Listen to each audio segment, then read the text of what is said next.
ध्यान दीजिए, अभी इसकी पिछली क्लास में मैंने जो सीखा था कि जो है क्या था प्रत्यक्ष कार्यवाही दिवस, डायरेक्ट एक्शन प्लान, ये समस्त प्रकार से जानकारी मैंने पिछली क्लास में आपको दे दी थी। अब हम उसी के अगले क्रम में बढ़ते हैं, माउंटबेटन योजना। ये देखो माउंटबेटन योजना क्या है, तो आप जानिए इस बात को। हमने भारत छोड़ो आंदोलन के समय लिन लिथगो था वायसराय, उसके बाद वेवेल आया वायसराय, उसके बाद बनकर के कौन आया, माउंटबेटन। और जो माउंटबेटन था, माउंटबेटन जब आता है तो उस समय प्रत्यक्ष कार्यवाही दिवस हुआ। प्रत्यक्ष कार्यवाही दिवस के चलते ब्रिटिश प्रधानमंत्री क्लेमेंट एटली, जो लेबर पार्टी से संबंधित, किससे संबंधित है, लेबर पार्टी से, उन्होंने कहा कि हम चाहे जो भी हो जाए, हम 30 जून 1948 तक भारत को स्वतंत्र कर ही देंगे, चाहे जो हो जाए। ठीक है, इसके लिए कहा कि भारत वाले क्या क्या कर लें, अर्थात तब तक ये अपना संविधान आदि बना लें। और ये संविधान आदि जब बना लेने की बात होती है तो यहीं पर संविधान निर्माता जो होते हैं, कॉन्स्टिट्यूशनल असेंबली वाले, वो कहें यार जितना जल्दी बना लिया जाए उतना जल्दी छुट्टी मिल जाए, देश को आजादी मिल जाए, है ना। तो यहीं पर पूरे अलग अलग देशों को अगर अपने हाथ से संविधान लिखा जाता तो बहुत टाइम लगता। इस प्रकार से हमारे संविधान निर्माताओं ने, आप जानिएगा, भारत आज से नहीं अनंत काल से जो है वकीलों का स्वर्ग कहा जाता है। सीधे सवाल आता है, दुनिया का कौन सा ऐसा मुल्क है जो भैया वकीलों का स्वर्ग कहा जाता है, तो वो है इंडिया। क्या, इंडिया। समझ जाओ ना, इंडिया क्या है, इंडिया पूरी तरह से वकीलों के लिए गिवन है। गिवन का मतलब स्वर्ग है। तो वकीलों का स्वर्ग किस देश किसे कहा जाता है, इंडिया को। ठीक है, यहाँ पर बहुत सारे से लायक थे, बड़े बड़े, जिसमें महान महान हमने बताया ही था। ठीक है, इन लोगों ने सोचा कि चलो क्यों ना ही अलग अलग देशों का संविधान का अध्ययन कर लिया जाए। तो इन लोगों ने भारत शासन अधिनियम 1935 का गहनता से अध्ययन किया, 3/4 हिस्सा वहीं से कॉपी कर लिया, और बाकी दुनिया के लगभग 60 देशों के संविधान को इन लोगों ने, कॉन्स्टिट्यूशनल असेंबली के जो लोग थे, इन लोग सभी लोगों ने अध्ययन किया। ठीक, अध्ययन करने के बाद जिनमें से हमने बहुत जगह से बहुत कुछ लिया, जैसे मौलिक अधिकार हैं, मैंने अमेरिका के संविधान को लिया।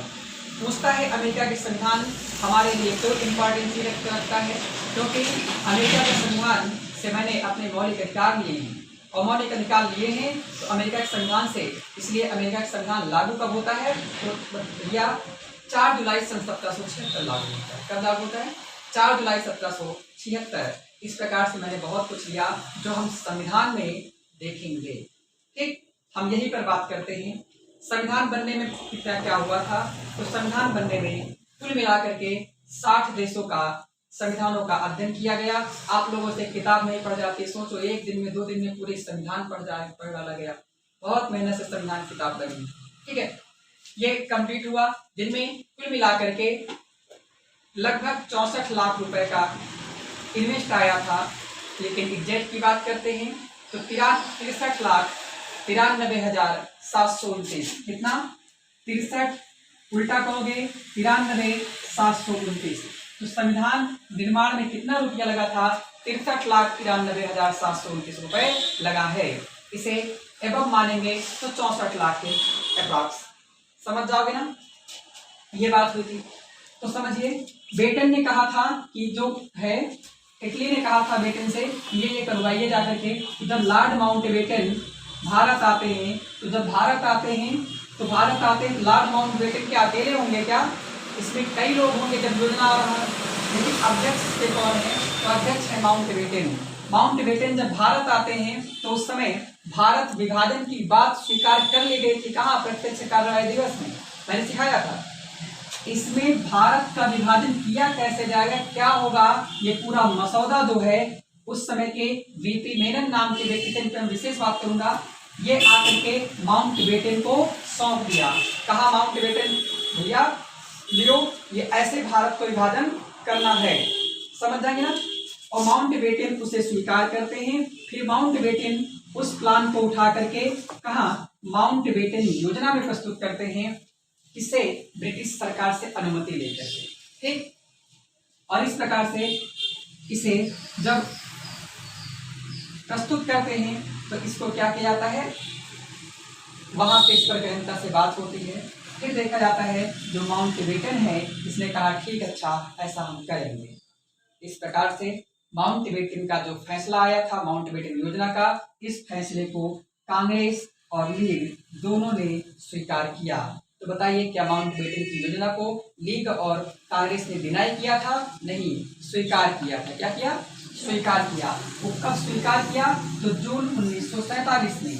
ठीक है, और इसी के आधार पर यानी माउंटबेटन योजना के आधार पर ही, माउंटबेटन योजना के आधार पर ही पूरी बात को उठा करके ब्रिटेन भेज दिया गया और ब्रिटिश पार्लियामेंट में भारत के विभाजन का पूरा जो है खाका तैयार किया गया, यानी पूरी तरह से इसको व्यवस्थित किया गया कि विभाजन में कौन कहाँ कैसे होगा।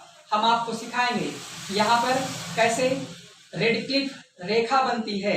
रेडक्लिफ रेखा, इसकी भी एक विशेष कहानियां हैं, हम आपको बताएंगे कि जब यहाँ पर बुलाया जाता है कैसे विभाजित किया जाए। तो रेडक्लिफ नाम का जो व्यक्ति होता है ये भारत जब आता है तो भारत आने के बाद इसको जाना पड़ता है कहाँ? हमने बताया पाकिस्तान क्षेत्र। और जब ये पाकिस्तान क्षेत्र जाता है तो मैंने कल दिखाया कि यहाँ दंगे भयानक चल रहे हैं, है ना, दंगे भयानक चल रहे हैं। वहां पर जब रास्ते जा रहा था अपने 4 पहिया से और जैसे देखा कि इसकी तरफ जो है एक तरफ से उग्रवादी दौड़ते चले आ रहे हैं, अपनी 4 पहिया को मुड़वा के वहां से भगा पूरा। काहे के लिए गया था? निरीक्षण करने के लिए गया था, क्योंकि विभाजित करना था ना, रेखा खींचनी थी, ठीक है, डिस्ट्रीब्यूट करना था। तो इसके ऊपर हमला नहीं होता, अपनी ओर आती हुई भीड़ को देख करके लौट आता है और यह तुरंत भारत छोड़ करके भाग जाता है इंग्लैंड। कहता हम भारत में नहीं रुकेंगे, नहीं पता लगे खरगोश जितनी बड़ी बड़ी बिल्लियां है खरगोश अर्थात हमको निपटा डालेंगे। ये भाग जाता है कहाँ? इंग्लैंड। और छोटा व्यक्ति नहीं है, ये बहुत बड़ा वहां का इंजीनियर और वकील है। ठीक, इस प्रकार से वहां कहता है अब लाओ हम विभाजन यहीं से करेंगे, पूरा भारत नहीं जाएंगे। इस प्रकार से इसको भारत का नक्शा दिया जाता है और नक्शा के बाद वो विभाजन करता है। कैसे? उसको पता होता तो है भारत में कैसा था। अब जैसे मान लीजिए आपको हमारे खेत का जो है बांटने कहा जाए, हमारा खेत क्या जानो तुम कहाँ कैसा है, क्या बिना जाने आप जानेंगे क्या? नहीं ना। लेकिन कहा जाए तो नक्शा दे दी जाए तो नक्शा भैया क्या है, तो कौन इधर काटो, कौन पड़ोसी खेत में घुसे दोगे, कौन कहाँ घुसे दोगे। वही हुआ यहाँ पर भी। इसने कहा कि अच्छा ऐसे ऐसे ऐसे ऐसे कहा, हाँ ठीक है, ऐसे ऐसे करता चला गया, इस तरह से बनाता चला गया। ये पूर्वी पाकिस्तान भी ऐसा ही करता चला गया। इस प्रकार से पेंसिलिया से खींचता चला गया और वही ला करके यहाँ इम्प्लीमेंट करके नहीं लागू कर दिया गया। और लागू कर दिया गया तो पता लगा कोनो मन ही खड़ा रहा यहाँ पर, वही के एक टांग पाकिस्तान चला गया, एक टांग इंडिया रह गया। अब बवारे तो है यहाँ से, तो कोई व्यक्ति है पता लगे उसका घर इंडिया में रह गया और जहाँ भैंसिया बांधी वो पाकिस्तान में चला गया। ठीक है, जब इसे लागू किया गया तो क्योंकि आप लेखपाल जाता है तो कैसे नक्शा के आधार पर तो काम होता है। नक्शा के आधार पर से पड़ोसी हैं तुम्हारे खेतवा में घुसे हैं तो ऐसा कभी कभी होता है, कहा 2-4 लट्ठा पड़ोसी खेत तुम्हारे साथ नहीं करेगा, ऐसा होता है। तो वही हाल यहाँ था। इस प्रकार से यहाँ पर भयानक सांप्रदायिकता और जो थोड़ी बारी बची तो वो और आग में डालने का काम किया। ठीक है, तो भैया बहुत विशेष कहानियां इनको मैं बताऊंगा बाद में। ठीक है, और विभाजन हुआ तो कैसे? यहाँ पर एक नाम माउंटबेटन की पत्नी थी, वो लड़ाई कराने का काम करती है। वो कैसे? वो फिर करिए। अच्छा, अभी माउंटबेटन में इतना बताते हैं। तो ये हो गया, इसी के आधार पर विभाजन किया गया और अंततः 18 जुलाई 1947 को ये पूरी तरह से भारत और पाकिस्तान नाम के 2 मुल्क अर्थात डोमिनियन स्टेट के रूप में अस्तित्व में आते हैं, यानी इनका बना दिया गया। ठीक है, यहाँ पर कहा गया कि तुम डोमिनियन स्टेट तो होगे लेकिन अगर चाहो तो स्वतंत्र रह सकते हो, चाहो तो हमारे अधीन रह सकते हो। दोनों मुल्कों ने कहा तो तुम्हारे अधीन रहने के लिए था तो काहे खातिर आजादे हो गए, है ना। कहा हम स्वतंत्र रहेंगे, कहा ठीक है। इस प्रकार से डोमिनियन स्टेट की 2 परिकल्पनाएं होती हैं। एक ये वाला जो कि किसी के अधीन अर्थात ब्रिटेन के अधीन रहे स्वतंत्र, लेकिन सर्वोच्च शक्ति उसके पास है। ठीक है, लेकिन भारत और इसने ऐसा नहीं किया। तो हमने समझ पा रहे हैं ब्रिटिश पार्लियामेंट में 18 जुलाई 1947 को पाकिस्तान और इंडिया नाम के यानी भारत नाम के 2 मुल्क बन गए। ठीक है, और फिर ये बात जब भारत पहुंचती है तो 15 अगस्त 1947 ये भारत स्वतंत्रता अधिनियम में मैं बात करूंगा। ये उम्मीद करते पूरी बात आपको समझ में आई होगी। ठीक है, 2 सवाल। भारत का अंतिम वायसराय लॉर्ड माउंटबेटन और आजादी के बाद भारत का प्रथम governor general Lord Mountbatten. Bharat का प्रथम गवर्नर जनरल स्वतंत्र भारत का प्रथम गवर्नर जनरल लॉर्ड माउंटबेटन, स्वतंत्र भारत का प्रथम British governor general Lord Mountbatten. ठीक है, इस बात को समझ जाओगे। स्वतंत्र भारत का प्रथम भारतीय गवर्नर जनरल तब चक्रवर्ती राजगोपालाचारी। गलत न करना, ये सवाल पेपर में अक्सर आते हैं। उम्मीद करते हैं आपको समझ में आया होगा। अगला हम सीखेंगे इसके जस्ट बाद 1946 में हुआ है शाही नौसैनिक विद्रोह। क्या हुआ? शाही नौसेना, अभी देश को आजाद नहीं कराएंगे। ठीक है, शाही नौसेना विद्रोह जो एक बहुत बड़ा विद्रोह था। ठीक है, ये क्या था इस पे हम फिर बात करेंगे। तब तक के लिए धन्यवाद।